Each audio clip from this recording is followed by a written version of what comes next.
ಆದರೆ ಇವತ್ತು 23/9/2006 ಮಾನ್ಯ ಗೌರವಾನ್ವಿತ ಮುಖ್ಯಮಂತ್ರಿಗಳ ಅಧ್ಯಕ್ಷತೆಯಲ್ಲಿ ಆಗ ಯಾರಾಗಿದ್ದರು? ಕುಮಾರಸ್ವಾಮಿರ ನೀವು ಜೊತೆಲಿದ್ರ? ಸಮ್ಮಿಶ್ರ ಸರ್ಕಾರ ನೀವು ಇದ್ರಿ. ಸಮ್ಮಿಶ್ರ ಸರ್ಕಾರ ಶ್ರೀ ಗೌರವಾನ್ವಿತ ಕುಮಾರಸ್ವಾಮಿಯವರಿದ್ದು, ಯಡಿಯೂರಪ್ಪನವರಿದ್ದು, ಅವರ ಜೊತೆಯಲ್ಲಿ ಸರ್ಕಾರ ನಡೀತು. ಅವರ ಅಧ್ಯಕ್ಷತೆಯಲ್ಲಿ ನಡೆದಾಗ 5 ಸಮಗ್ರ ಉಪನಗರಗಳನ್ನು ಅಭಿವೃದ್ಧಿ ಆಗಬೇಕು ಅಂತೇಳಿ, ಅದೇ ಡೇಟ್ ಹೇಳ್ತಾ ಇದ್ದೀನಿ, 23 ಸೇಮ್ ಡೇಟ್. ನಂದಗುಡಿ, ರಾಮನಗರ ತಾಲೂಕು, ಬಿಡದಿ, ಸೋಲೂರು, ಸಾತ್ತೂರು, ಈ ಎಲ್ಲ ಕಡೆ ಒಂದು ಯೋಜನೆ ಆಗಬೇಕು ಅಂತೇಳಿ ಅವರು ತೀರ್ಮಾನವನ್ನು ಮಾಡಿದ್ರು. ಟೌನ್ಶಿಪ್ ಮಾಡಲಿಕ್ಕೆ ಅಲ್ಲಿಂದ ಸ್ಟಾರ್ಟ್ ಆಯಿತು. ಅದಾದ ಮೇಲೆ 28/6/6 ಇದನ್ನು BMRDಯಿಂದ ಪಬ್ಲಿಕ್ ಪ್ರೈವೇಟ್ ಪಾರ್ಟ್ನರ್ಶಿಪ್ PPP, ಸರ್ಕಾರ ಅಲ್ಲ, PPP ಯಾರು ಮಾಡೋದು? ಬಿಸ್ನೆಸ್ ಮೆನ್ ಮಾಡೋದು, ರಿಯಲ್ ಎಸ್ಟೇಟ್ ಡೆವಲಪರ್ಸ್ ಮಾಡೋದು. ಯಾರು ಮುಖ್ಯಮಂತ್ರಿ ಆಗಿದ್ದರು? ನನ್ನ ಗೌರವಾನ್ವಿತ ನಮ್ಮ ಅಣ್ಣವರ ಅಂತ HD ಕುಮಾರಸ್ವಾಮಿಯವರು ಮುಖ್ಯಮಂತ್ರಿಯಾಗಿ ಅವರು ಈ BMRDಯಿಂದ PPP ಮಾದರಿಯಲ್ಲಿ ಸಮಗ್ರ ಉಪನಗರವನ್ನು ಅಭಿವೃದ್ಧಿಪಡಿಸಲು ಅಧಿಕೃತ ಪಾಲುದಾರರನ್ನು ಗುರುತುಪಡಿಸುವ ಜಾಗತಿಕ ಗ್ಲೋಬಲ್ ಟೆಂಡರನ್ನು ಕರೆಯಬೇಕು ಅಂಥೇಳಿ ಅವರು ತೀರ್ಮಾನ ಮಾಡಿದರು. ಸಮ್ಮಿಶ್ರ ಸರ್ಕಾರ, ಜನತಾದಳ ಮತ್ತು BJPಯವರು. ಅದೇ ನನಗೆ ಗೊತ್ತಿಲ್ಲ, ಅದು ಈಗ ಬಾಲಣ್ಣ ಹೇಳೋದು 2020 ಅಂತ. ಅದಾದಮೇಲೆ 11/6/2007 ಅಡಿಷನಲ್ ಗ್ರಾಮಗಳು ಹೊಸಗೆ ಎಲ್ಲಿ ನೆನ್ನೆ ಗಲಾಟೆ ಆಗಿದೆಯಲ್ಲ ಆ ಜಾಗನ ಮರಂಡಳ್ಳಿ, ಮಂಡ್ಲಹಳ್ಳಿ,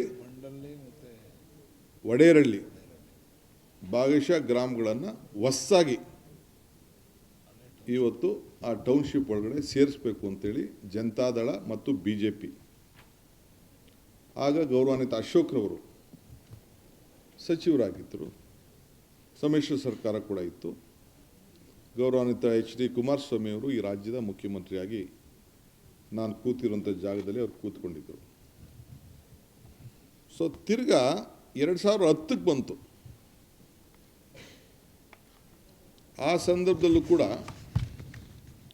ಯಡಿಯೂರಪ್ಪನವರು ತಿರ್ಗಾ ಒಂದು ಸಮಗ್ರವಾದ ಉಪನಗರ ಯೋಜನೆಯನ್ನು ಮುಂದುವರಿಸಬೇಕು ಅಂಥೇಳಿ 2ನೇ ಬಾರಿಗೆ ಗ್ಲೋಬಲ್ ಟೆಂಡರ್ನ ಕರೆದು PPP ಮಾಡಲಲ್ಲಿ ಅವರು ಕೂಡ ಆಹ್ವಾನವನ್ನು ಕೊಟ್ಟರು. ಆಗ ಕೂಡ ಅಶೋಕ್ರವರು ಸಚಿವರಾಗಿದ್ದರು, ಅವರು ಕೂಡ ಅದಕ್ಕೆ ಸಚಿವರಾಗಿದ್ದರು. ಅದಾದ ಮೇಲೆ ತಮಗೆ ನಾನು ಹೇಳೋದು,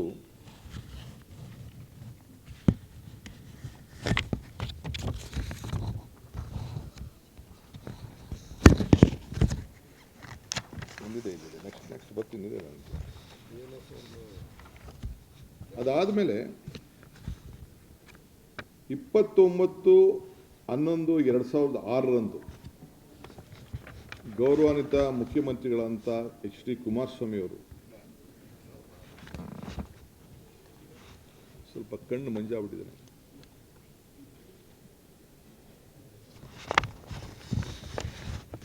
ಈ ಭೂಮಿಯನ್ನು ಇದು ಗಮನದಲ್ಲಿಟ್ಕೊಳ್ಬೇಕು, ಈ ಎಲ್ಲ ಭೂಮಿಯನ್ನು, ಖಾಸಗಿ ಜಮೀನನ್ನು 29/1/2001 ಸರ್ಕಾರದ ಆದೇಶ, ಇದು ನಾನು ಓದ್ತಾ ಇರೋದು, ಕರ್ನಾಟಕ ರಾಜ್ಯ ಪತ್ರ, ಅಧಿಕೃತವಾಗಿ ಪ್ರಕಟಿಸಿದಂಥ ವಿಶೇಷ ಪತ್ರ.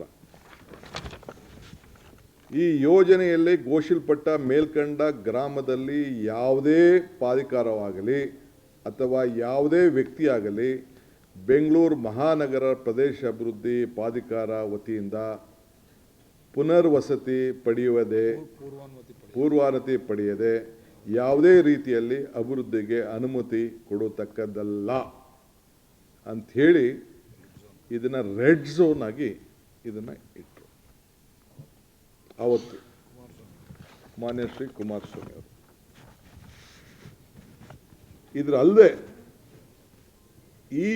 ಈ ಭೂಮಿಗಳಲ್ಲಿ ಗ್ರಾಮ ಠಾಣಾ ಪ್ರದೇಶದಲ್ಲಿ ಕೂಡ ಹಳ್ಳಿಗಳನ್ನು ಕೂಡ ವಸತಿ ವಾಣಿಜ್ಯ ಆಸ್ತಿಗಳನ್ನು ಕೂಡ ನಗದು ನೀಡುವ ಪರಿಹಾರ ಕೂಡ ಘೋಷಣೆ ಮಾಡಿ ಆ ಹಳ್ಳಿಗಳ ಮನೆಗಳನ್ನು ಕೂಡ ಯಾರು ಬದುಕನ್ನು ಕಟ್ಟಿಕೊಂಡಿದ್ದಾರೆ, ಯಾರೋ ತಲೆತಾಲೆಯಿಂದ ಅಲ್ಲಿದ್ದಾರೆ, ಆ ಮನೆಗಳನ್ನು ಸೇರಿ ಅವ್ರನ್ನ ಒಕ್ಕಲೆಬ್ಬಿಸಲಿಕ್ಕೆ ಆದೇಶವನ್ನು ಹೊರಡಿಸಿದ್ರು. ಅವ್ರಿಗೇನೇನು ದುಡ್ಡು ಕೊಡಬೇಕು ಅಂತ ತೀರ್ಮಾನ ಕೂಡ ಮಾಡಿದ್ರು.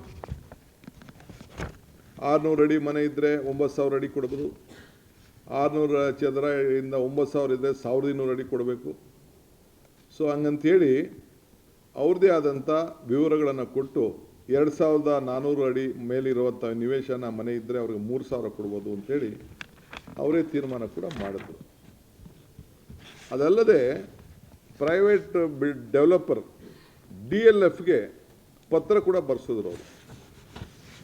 ಏನು ನೀವು ಜಾಗ ಇದೆ, ನೀವು ಬನ್ನಿ, ರಿಯಲ್ ಎಸ್ಟೇಟ್ ಅಂತ ಹೇಳ್ತಾರಲ್ಲ ನಮ್ಮ ಅಣ್ಣ, ಜಾಗತಿಕ ಟೆಂಡರ್ ಕರೆದು ಆ DLF ಅವ್ರ ಹತ್ರ ದುಡ್ಡು ಕೂಡ ಕಟ್ಸ್ಕೊಂಡ್ರು ಪಾಪ, 400 ಕೋಟಿ ರೂಪಾಯಿ.